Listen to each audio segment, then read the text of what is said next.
Hola chicos, ¿cómo vamos? Am, Continuamos entonces con esta parte de entropía. Ya vimos la entropía a escala macroscópica que tiene que ver con el desorden, ¿cierto? Con los macroestados y con los microestados más que nada. Ahora vamos a ver un poquito más desde un punto de vista microscópico lo que pasa con eso, ¿vale? Entonces, desde lo macro ya lo vimos. Ahora desde lo micro vamos a ver un análisis estadístico de movimientos moleculares. Acá era microestados y macroestados, aquí vamos a ver análisis estadístico, ¿vale?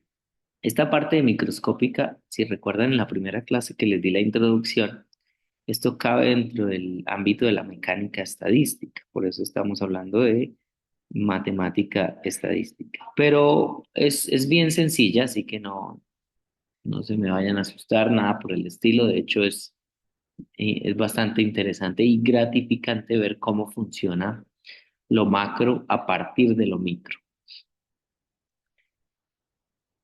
Importante, las moléculas de un gas se van a considerar como partículas en un movimiento aleatorio. Y es que, claro, si yo tengo un gas, todas las partículas acá se van a mover para donde quieran, ¿vale? Solo que están confinadas a un volumen. Pero su movimiento es aleatorio. Eso hace que yo pueda utilizar estadística, promedios y toda la cosa. Entonces, volvamos a mirar este caso de la expansión libre de un gas ideal. Otra vez recuerden, tengo una membrana, tengo el vacío, la membrana se rompe súbitamente, aislante para que el calor no esto, y al final voy a tener la misma temperatura. ¿Qué sucede? Primer paso, el volumen inicial. Segundo, se rompe la membrana. Tres, las moléculas se distribuyen a través del volumen final, que es mayor al volumen inicial, es decir, todos se llenan. Cuatro, el macroestado equivale a varios microestados equivalentes. Y cinco, la entropía está relacionada con el número de microestados correspondientes a un macroestado. Esto es lo que vimos la clase anterior en términos de microestado. ¿Cómo calcular la entropía? Pues tenemos que contar esos microestados. ¿Cuántos hay? Son varios, sí, pero ¿cuántos? Es lo que vamos a aprender a hacer hoy. Entonces, justo antes de romperse la membrana, todas las moléculas están en el volumen inicial, ¿cierto? Tan, tan, tan. Ahora, supongamos que el volumen de cada molécula es B molecular. Es decir, si este puntito rojo yo lo pongo acá, eso es una molécula de gas. Quiere decir que por acá hay otra, y por acá hay otra, y por acá hay otra. Pero cada una de esas tiene una dimensión. Es decir, si los veo como una esfera, como un ping-pong, el ping-pong o la esferita tiene un volumen. Eso lo llama B molecular. Pregunto, ¿cuántas ubicaciones de una sola molécula en el volumen inicial? Asumiendo que hay igual probabilidad de estar, ya sea aquí en esta esquina, o acá, o acá, o acá. Pues es bastante fácil. Si el volumen total es este, y yo tengo que poner todas las esferas en una posición en donde se me venga en la mente, ta, ta, ta, ta, ¿de cuántas maneras puedo poner? Imagínense, yo puedo poner una acá, o acá, o acá, o acá, ya van cuatro. La puedo poner acá, cinco, seis, siete, ocho. La puedo poner aquí en la mitad, nueve, diez, todo en donde me voy llenando. Y la forma correcta de hacerlo es el volumen inicial sobre el volumen de la molécula. Pueden imaginarse esto de la siguiente manera. Si yo tengo tres espacios, tres sillas, ¿vale? Tengo tres sillas y yo tengo una pepita o un cuadro, acá podemos decirlo. ¿De cuántas maneras puedo yo sentar este cuadro en esta configuración? Pues la puedo poner aquí, o la puedo poner acá, o la puedo poner por acá. Entonces son tres maneras de hacerlo. ¿Cuál es el número total de cajones? Uno, dos, tres. ¿Cuántos cajones tengo que acomodar? Uno. 3 dividido en uno me da 3. Esto es lo mismo. ¿Cuál es el número de cajones? B inicial. ¿Cuál es el cajón? El tamaño del cajón, pues B molecular. Eso es lo que está ahí puesto, para que se pongan un poquito en contexto y vean que estas cosas no son tan complicadas como la pinta. Volvemos. Entonces, este es un número grande, que es el número de microestados, que equivale al número de ubicaciones disponibles, que equivale al número de formas en que podemos ubicar una molécula de volumen Bm en un volumen B inicial mayor a volumen M. ¿Qué pasa si son dos moléculas?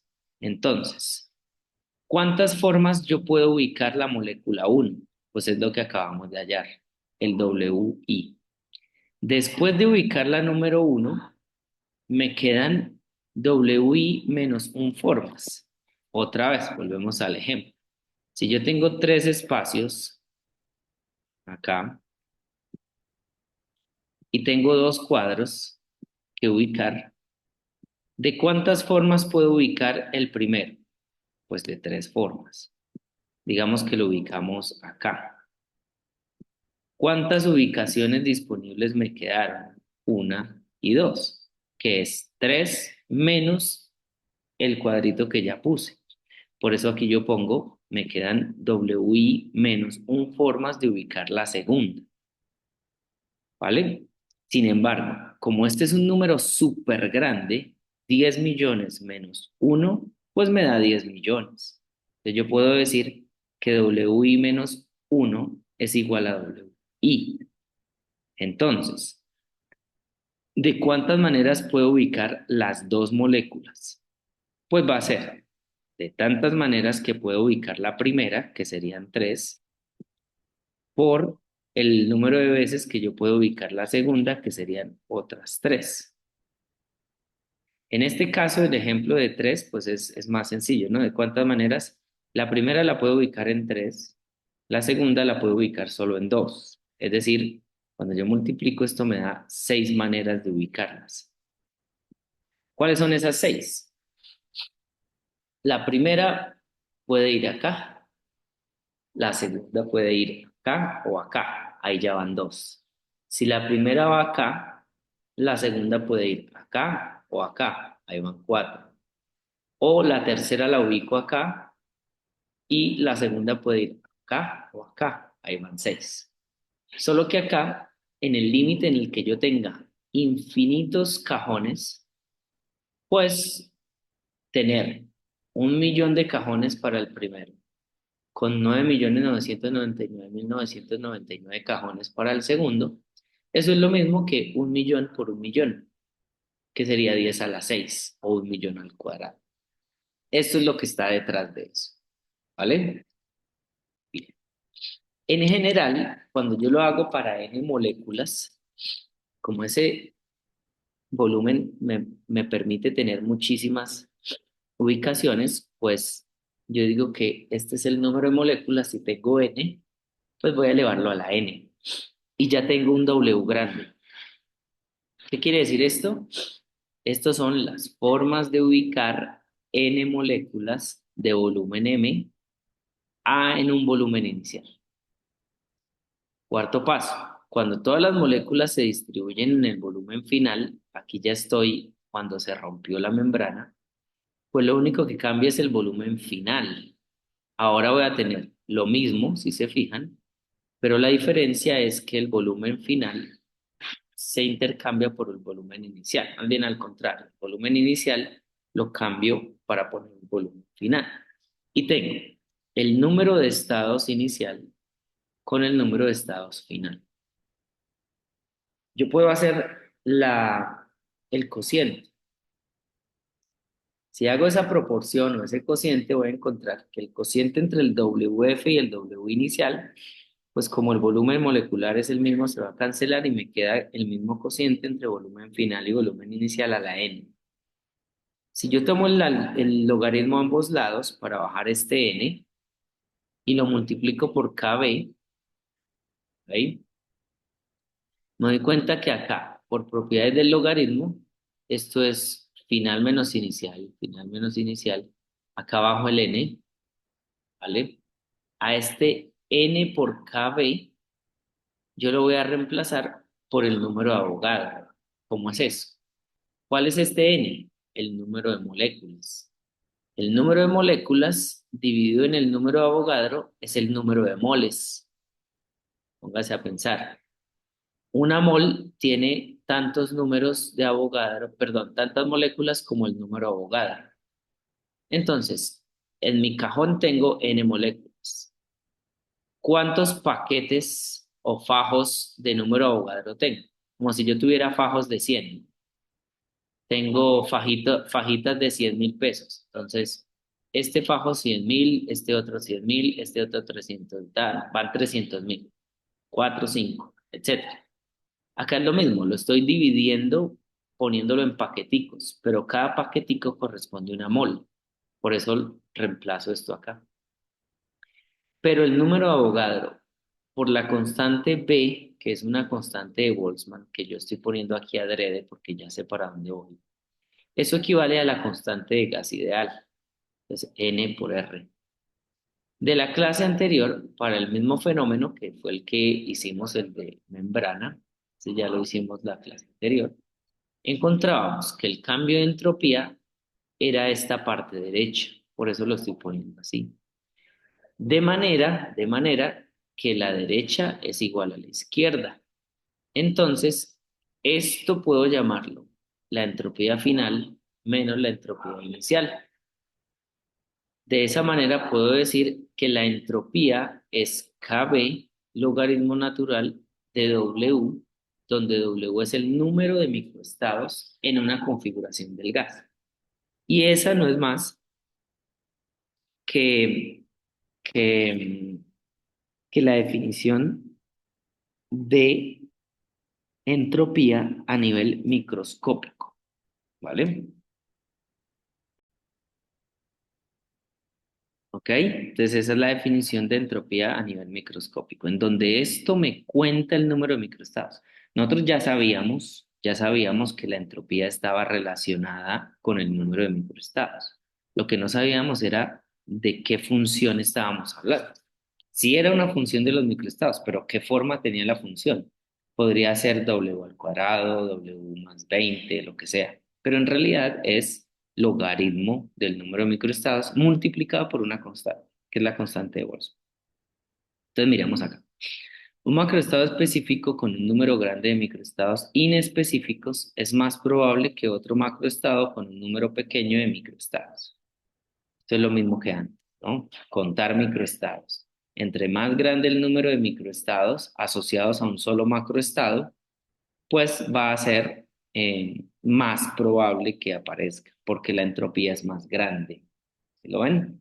Recuerden, la probabilidad se refiere o se relaciona con la entropía. Algo es más probable si tiene mayor entropía y menos probable si tiene menor entropía. Y eso se relaciona con el número de microestados. Entonces, es más probable si tiene más microestados, menos probable si tiene menos microestados. Analicemos qué tan probable es encontrar el gas a la izquierda no, este es arriba, ¿no? Ah, bueno, este es otro, ¿no? Supongamos que la membrana no está vertical, sino horizontal, de romperse la membrana. Entonces, con una molécula, yo tengo dos posibilidades, que esté a la izquierda del, después de que se rompa la membrana, de que se quede a la izquierda, o que se rompió y se quede a la derecha. Es un medio, o a la izquierda o a la derecha. Si tengo dos moléculas, ya tengo más estados. Puede ser que los dos estén a la izquierda, uno a la izquierda, uno a la derecha, uno a la derecha, otro a la izquierda, o los dos a la derecha. Como son cuatro, la probabilidad de que estén a la izquierda es una entre cuatro. Ahora, ¿qué pasa si tengo tres moléculas? Puede ser tres a la izquierda, dos y una y dos, tres a la derecha, dos y una pero diferente color, dos y una de otro color, una y dos de otros colores, una y dos de otros colores.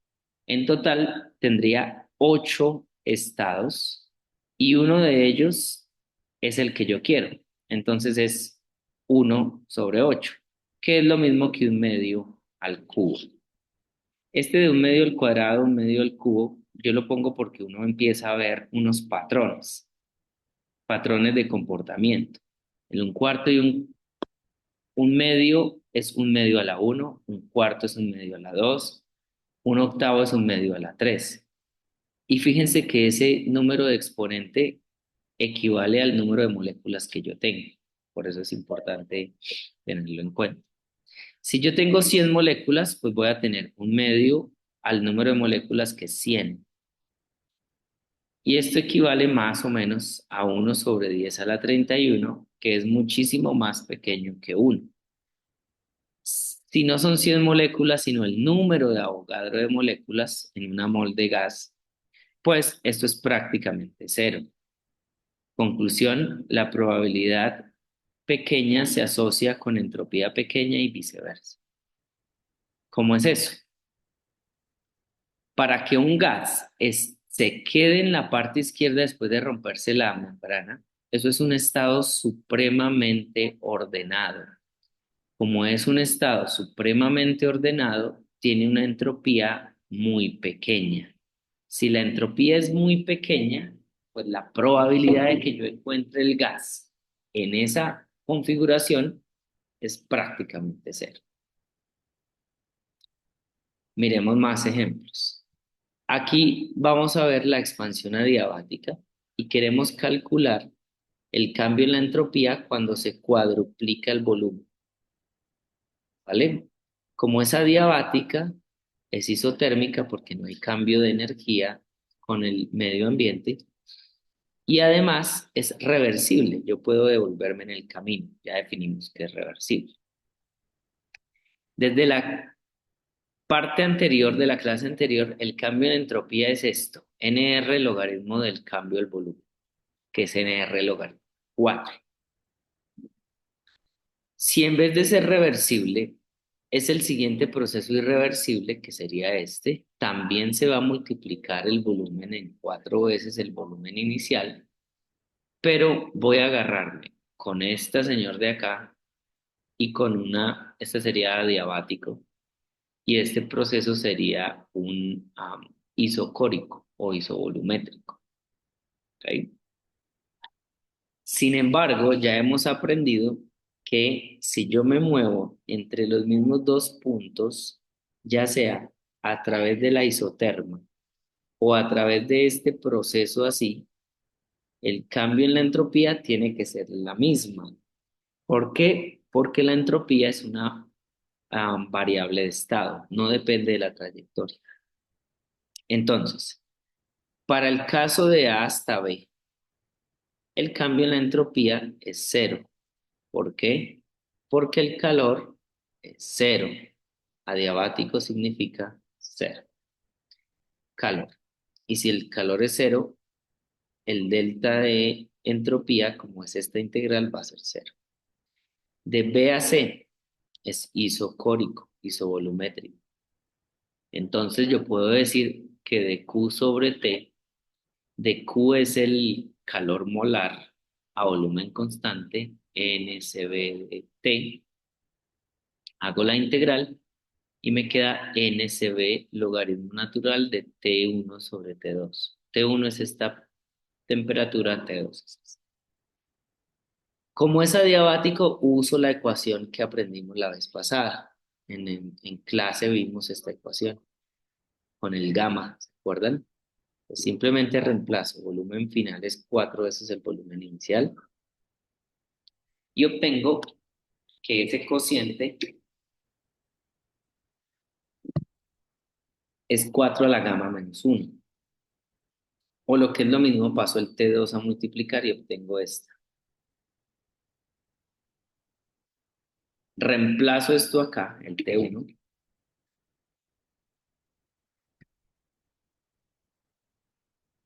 y puedo encontrar el cambio de entropía que hay de B a C. Lo acomodo, bajo el gamma menos 1. Ya tengo el logaritmo de 4, ¿sí lo ven? Ahora tengo que probar que NR es todo lo que me quedó, que es esto. La definición de gamma es el cociente entre el calor molar a presión constante y el calor específico molar a volumen constante. Entonces, como tengo gamma menos uno, lo pongo ahí, gamma es esto, menos uno, opero y me queda NCP menos CB. Y esto se define como R. Esa es la definición, también vimos eso en el problema en el clase.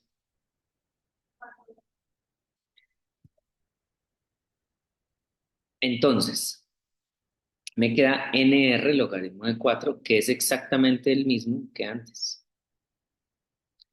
Y esto me prueba algo que es crucial a la hora de discutir la segunda ley de la termodinámica. Y es el hecho de que si yo tengo un proceso irreversible, como es este, yo puedo calcular el cambio en la entropía en un proceso reversible. Esa es la clave. En vez de hacer todo esto,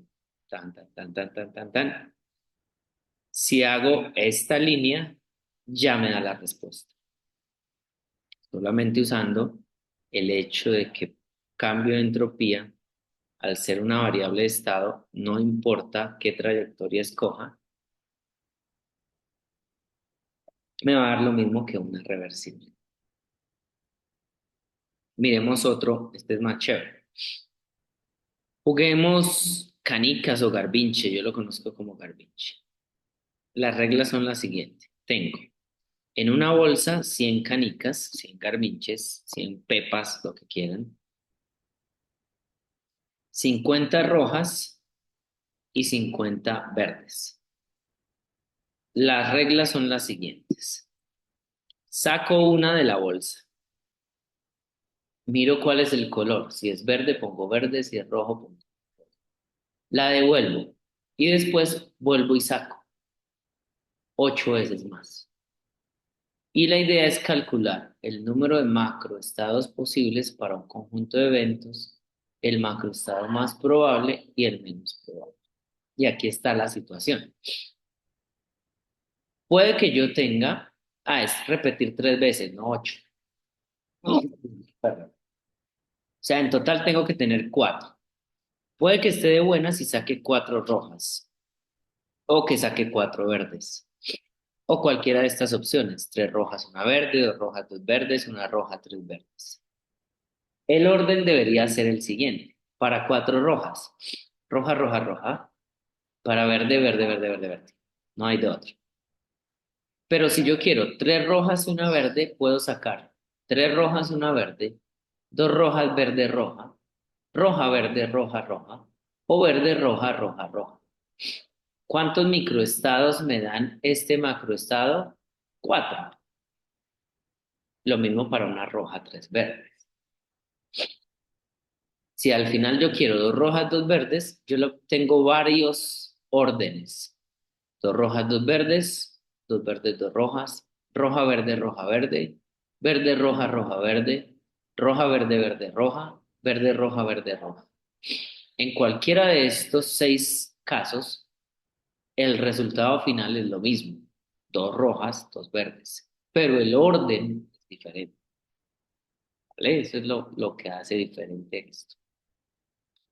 ¿Cuántos microestados? Pues las posibilidades que tengo para este macroestado. El macroestado es el mismo. ¿Cuántas posibilidades tengo de 4 rojas? 1. 3 rojas, una verde, 4. 2 rojas, 2 verdes, 6. 4 para una roja, 3 verdes y 1 para 4 verdes. Como la probabilidad se va a ligar al número de microestados, yo llego y digo, el que tiene menos, que son estos dos, es el menos probable. Tengo que tener mucha suerte para sacar del mismo color 4 veces. Y este, que es el más desordenado, porque es el que tiene más microestados, es el más probable. Más probable 2 rojas, 2 verdes, que 3 rojas, una verde o una roja, 3 verdes. ¿Vale? Ok.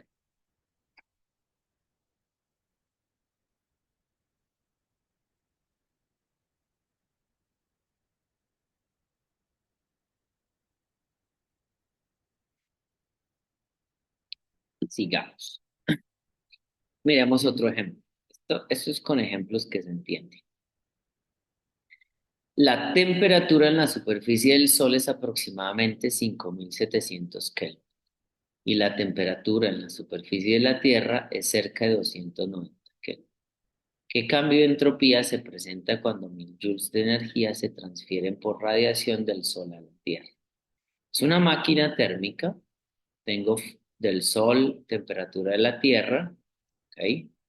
Y la temperatura del Sol es obviamente mayor a la temperatura de la Tierra. El cambio en la entropía, pues es simplemente la integral de Q sobre T. Pero como las temperaturas son constantes, pues la integral de dQ es Q. Y como es Q final, que es Q de la Tierra, menos Q inicial, que es Q del Sol. Es fácil ver esto de acá. ¿Quién es Q? Pues el calor que transfieren, 1.000 joules.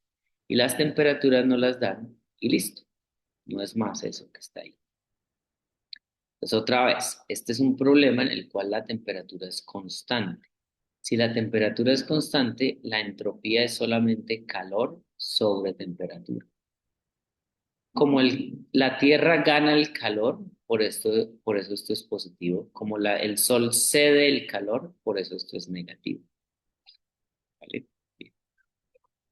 Miremos esto. Un recipiente de 2 litros tiene un separador al centro que lo divide en dos partes iguales, como se muestra. El lado izquierdo tiene hidrógeno, tantos moles, y el lado derecho oxígeno, la misma cantidad de moles. Ambos gases están a temperatura ambiente y a presión atmosférica. Se retira el separador, esto es como la membrana, y se permite que los gases se mezclen. ¿Cuál es el aumento en la entropía del sistema? De entrada, el volumen final es 2 veces el volumen inicial. Entonces, esto es, volúmenes iniciales es separados, ¿no? El volumen de H2 y el volumen de O2, que es el mismo volumen inicial. Y esas moléculas, después de que se abre la membrana, se va a dividir en todo el volumen. Por eso el volumen final es 2 veces el inicial. Entonces, miremos. Como es una membrana, yo ya sé que puedo usar esta ecuación. Pero esta ecuación es solamente cuando yo tengo un gas a un lado y vacío en el otro. Y aquí tengo un gas en un lado y otro gas en otro. Entonces, ¿cómo lo puedo hacer? Pues efectivamente sumando. ¿Sí? Voy a sumar los dos casos. Entonces, el delta S total es el delta S del hidrógeno como si estuviera solo, más el delta S del oxígeno como si estuviera solo. Estos volúmenes son iguales. Los volúmenes finales también. Este es O2. Aquí se me escapó, ¿no? Este es el O2. Los volúmenes son iguales.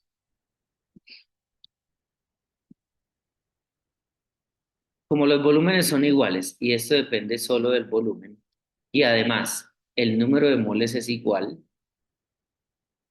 yo puedo decir que el delta S es igual. Aquí me falta decir N del H2.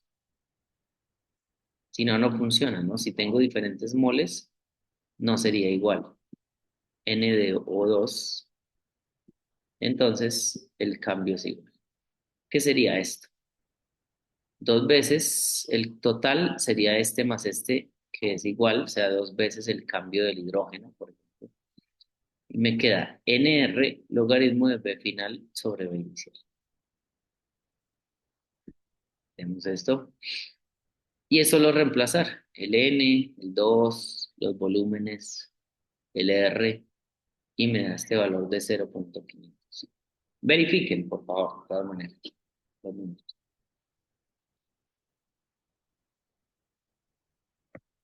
¿Vale? Miremos este, que es similar. Una muestra de un molde de gas hidrógeno se coloca en el lado izquierdo del contenedor que se muestra, que tiene volúmenes iguales izquierdo y derecho. El lado derecho está vacío. Cuando se abre, el gas circula hacia el lado derecho. ¿Cuál es el cambio de entropía? cambia la temperatura del gas, suponga que el contenedor es tan grande que el hidrógeno se comporta como un gas ideal. ¿Ok? El cambio de entropía, como es exactamente igual a la membrana, es solo reemplazar una mol, R, volumen final es el doble, entonces me queda esto de acá, 5.7. No hay límite. Ahora ataquemos la otra. Si es un gas ideal, como es una expansión libre, tiene un delta T igual a cero. En otras palabras, es exactamente igual que la membrana. Si es membrana, la temperatura no cambia, ¿vale? Bien. Este dibujito, no sé si es del otro. mm, espérate a ver. Bien. Entonces este es como antes, ¿no? Ir de aquí a acá y luego subir, aunque la temperatura quede igual. Miremos este, pongámosla, ¿no? Porque ahí me escapó. Listo, y acá. Que es lo mismo que ir de aquí hasta acá, sobre la isotermo. Bien, miremos otro problema. La descripción microscópica de la materia. Se aplican las leyes de movimiento de Newton a manera estadística a un conjunto de partículas para proporcionar una descripción razonable de procesos termodinámicos. Esto es lo que se conoce como teoría cinética de un gas ideal. ¿Vale? En esa teoría cinética, pues voy a utilizar la parte de estadística. Y la conexión es Newton.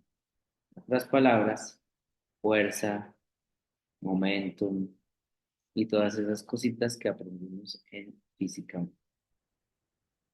¿Vale? Pues avancemos. ¿Qué necesitamos para poder encontrar o utilizar en esta situación? 5 cosas.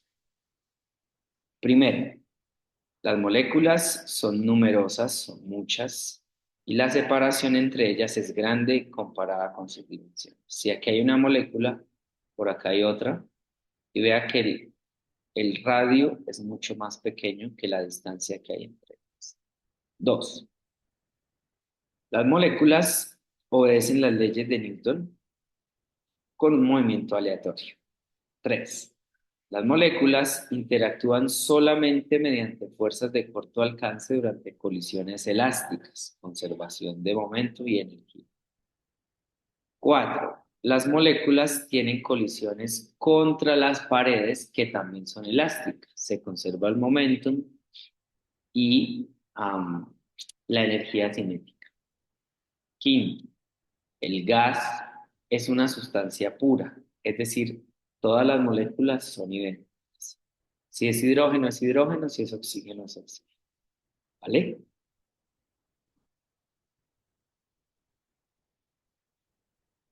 A eso se le llama gas monoatómico. Mono de uno, atómico de un átomo, un solo átomo. Si es hidrógeno, hidrógeno, si es oxígeno, oxígeno. Entonces miremos. Este sería el caso de una molécula de volumen especial, P molécula, con una velocidad que va así, en un volumen de cubo, perdón, volumen D al cubo. La primera cosa que tenemos que hacer es encontrar la presión de n moléculas de un gas ideal en un contenedor, ¿vale? Entonces miremos. El cambio en el momento lineal, cuando este señor pega con la pared, que es P final menos P inicial, ¿cómo lo calculo? El P final, si viene y pega, se devuelve por la misma, en el eje X, ¿vale? Viene acá. Menos el inicial, que es cuando viene, masa por velocidad inicial en X. Entonces tengo un cambio en el momento de esta manera. Ese cambio en el momentum es lo que conozco como un impulso, pero el impulso es fuerza por tiempo, ¿vale? Por el lado izquierdo es menos 2 masa por velocidad, por el lado derecho es fuerza por delta. Entonces, ¿qué tiempo se demora la molécula en la colisión? Ahí este es el caso de antes, ¿no? Viene con velocidad en X, pum, la velocidad en Y no cambia, pero la velocidad en X sí se refleja, va para el otro lado. Si aquí va a la derecha, aquí va a la izquierda. Como en Y no cambia, si va para arriba, va para arriba. Por eso se ve un movimiento diagonal, ¿vale? El tiempo entre dos colisiones con la misma pared. Si pegó acá, va, pega en el otro lado y se devuelve. Un tiempo promedio sería el lado, ¿cuánto recorre el cubo? Pues si pega en esta cara, pega por acá, recorre D y luego tan se devuelve y recorre otra vez D. O sea, la distancia es 2D. Como es un volumen constante, tiempo es distancia sobre velocidad. Y eso lo voy a poner acá, de este lado. ¿Cuál es la fuerza? Pues es la fuerza promedio sobre la molécula. Como esta es una componente en X, yo vengo y miro, despejo simplemente. Esto sobre delta T y reemplazo delta T. Esto sobre delta T y reemplazo delta T y me queda menos masa por velocidad al cuadrado sobre distancia. Por tercera ley de Newton, la fuerza de la molécula 1 sobre la pared es la fuerza menos la fuerza de la pared sobre la molécula. Tercera ley de Newton. Aquí. Y entonces le quito el negativo y me queda que esta es la fuerza. ¿Qué pasa con las otras moléculas? Pues como esto es una sola molécula, si yo quiero la fuerza sobre la pared debido a todas las moléculas, pues tengo que sumar las fuerzas de cada molécula, de uno hasta el número total de moléculas. ¿Qué me da eso? Pues me da simplemente una suma sobre la velocidad al cuadrado de cada molécula. ¿Vale?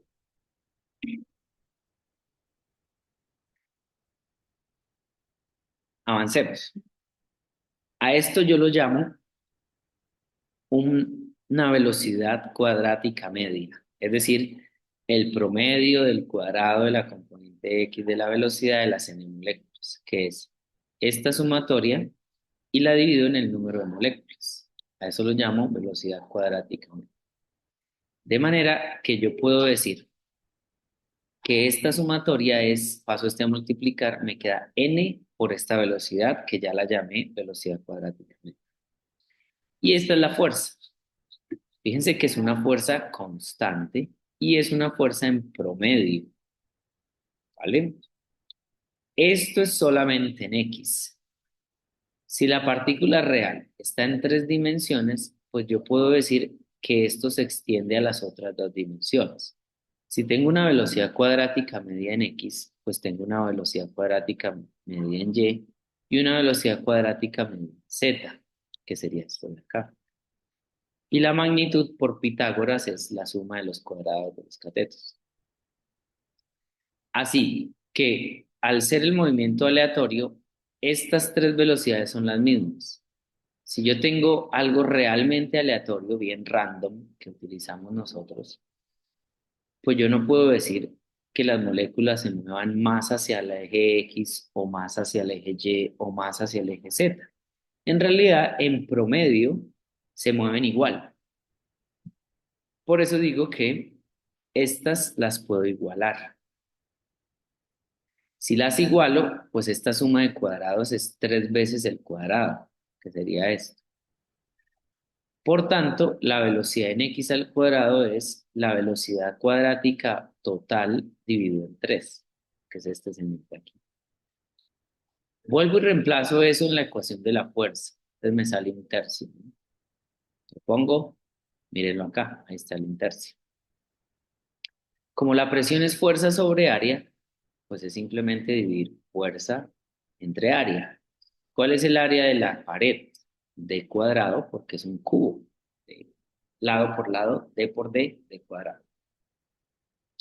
Y tengo esta expresión acá. Pongo el D cubo. ¿Qué es D cubo? El volumen, ¿vale? Luego me queda masa por velocidad al cuadrado. Yo puedo multiplicar y dividir por 2. El 2 de arriba me queda aquí con 2 tercios y el 2 de abajo me queda acá. Pero esto de física uno es energía cinética,